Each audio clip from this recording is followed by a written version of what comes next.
So Hawks Giants elimination final Saturday afternoon. This is the full breakdown. Let's get into it.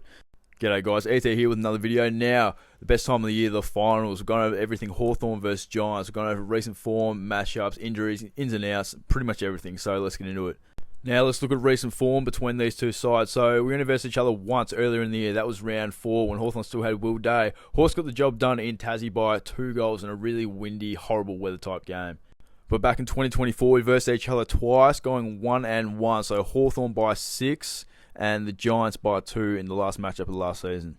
I feel like both teams are extremely even. Yes, all games have been within 2 goals the last 3 matchups. But yeah, 2 exciting teams. They match up pretty well together, just the one-on-ones and head-to-heads. So it's going to be very exciting.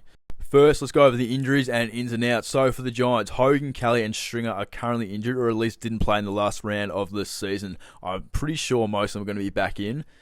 Yes, I know there's a week between the last game of the season and the first week of finals, but yes, if 3 of these guys come back, potentially a little bit rusty, that could be a big advantage for Hawthorn.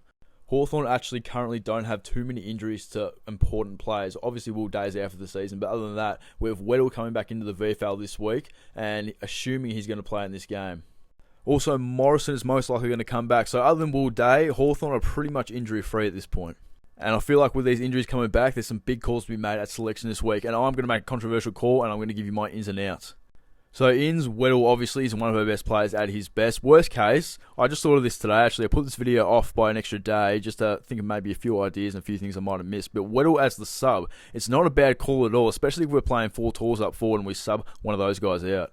Because think about it, say big down back like a Sicily, Barris, Battle, Scrimshaw, one of those guys get injured, Weddle replace them instantly.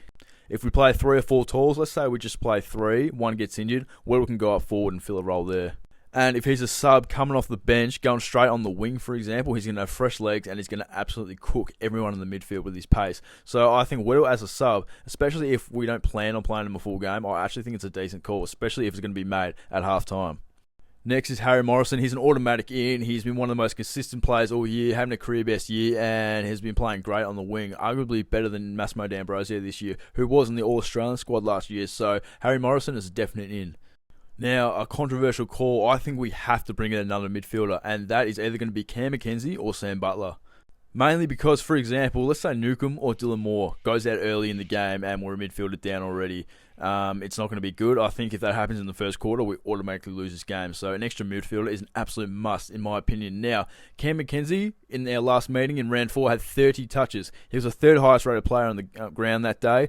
And yeah, I think it's time for him to come back in. These are his recent numbers in his last VFL stint. So, round 17 through 20, 27, 28, 26 touches. Yeah, that's good. Not outstanding like a 35 like Huswaite was doing earlier in the year, but it's still good. His last game against the D's, I'm assuming he was managed because 13 touches, even if he had a bad game, I'm assuming he was managed for a situation like this. So, I think Cam McKenzie is a must-have. Now, Sam Butler, these are his numbers in his last VFL stint, 20, 22, 27, and 25. And he lays a fair few tackles. It's the second one from the right, so 4, 1, 5, and 4. Yes, they're not outstanding numbers tackle-wise, but he does lay a lot of hard tackles, and he's a really good tackler at AFL level like we've seen this season. So, yeah, that would be great against the Giants, just to put a bit of extra pressure on their midfielders. But, yeah, I think one of these 2 guys has to come in, no ifs, buts, or maybes. And I think the players that need to come out for these guys are Mitch Lewis, Luke Bruce, and CJ. Mitch Lewis hasn't had the impact the Hawks and Hawks fans have wanted. Yes, obviously he's come back off injury. It's going to take some time. But yeah, when there's 4 tools up forward, I think one of them just doesn't have the impact that they need to. And I think it's a bit of a waste when we can add an extra midfielder or even maybe half back, a high half forward, potentially. So I think Mitch Lewis unfortunately misses out this week. Next is CJ. He plays wing half back, and I think Harry Morris can cover him on the wing and Weddle can cover him down back. So unfortunately he misses out. Then with Bruce, I think we just need an extra midfielder a lot more than we do a small forward, and we already have obviously Watson, Ginnivan, and Moore, and all the tools. So yeah, unfortunately, Brucey, you miss out, but which really sucks. I really want to see him win another grand final. Now the head-to-head one-on-one matchups. Now I think there's 3 to 4 players from the Giants that the Hawks have to stop and contain, and can stop and contain. Those players being Tom Green, Lockie Whitfield, Toby Green, and Finn Callahan. Firstly, Lockie Whitfield, he's had 34, 30, and 37 in his last 3 matchups against the Hawks and absolutely cooks us off halfback every single time. Now, I think with recent form, yes, he hasn't played too bad, but he's not having the impact he should. This player needs to go to Lockie Whitfield and play a defensive forward role, and that is Connor McDonald. I think if C-Mac can shut Whitfield down and open up opportunities for Watson, Moore, Ginnivan, Deer, it's just going to be very impactful to the team, and it's going to be a lot better than him just having between 12 and 15 touches and not having a real impact, rather than shutting Whitfield down and having a defensive impact. So I think this is a must-do for the Hawks. I think these next two are pretty obvious, so I'll keep it quick. We're going Nash on Tom Green. Nash is obviously a big body midfielder like Green, and just grappling and clinching and trying to wrestle with a 6'6" bloke for an hour and 20 minutes. It's going to wear you out, especially in that last quarter, so that's a must-do, Nash versus Tom Green. Then Blake Hardwick versus Toby Green. Yeah, this was obvious too. Toby's one of the most dangerous forwards in the game at his best. Hardwick, one of the best one-on-one defenders. So yeah, Hardwick will do his job like he does every week. Even though Toby's good, he might get the best of him at some point. Hardwick is going to do a good job, as we know. Now, I think this one is going to be a potential game changer, and this could win us the game if it's conducted correctly, and that is Warple tagging Finn Callaghan. Now, as we know, Warple's not having the impact we would like him to at the moment. He's not really averaging that good of numbers, and yeah, usually he gets the footy, he wins it, which is good. He's always in and under. He's good at winning the footy, but he's a hack kick. He really doesn't have good efficiency, and I think shutting down Finn Callaghan is going to be way more beneficial to the team.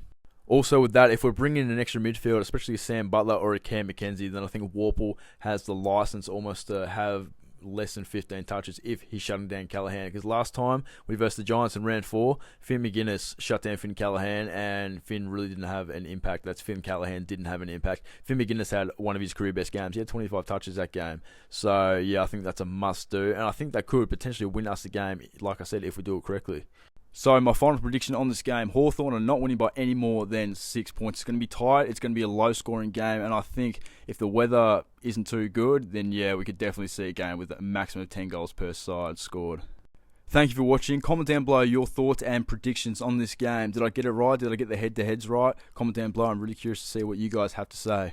Also, I've got a few exciting videos in the works that Hawks fans will definitely love. I've got a mini movie I've been editing the last couple weeks to borderline a couple of months.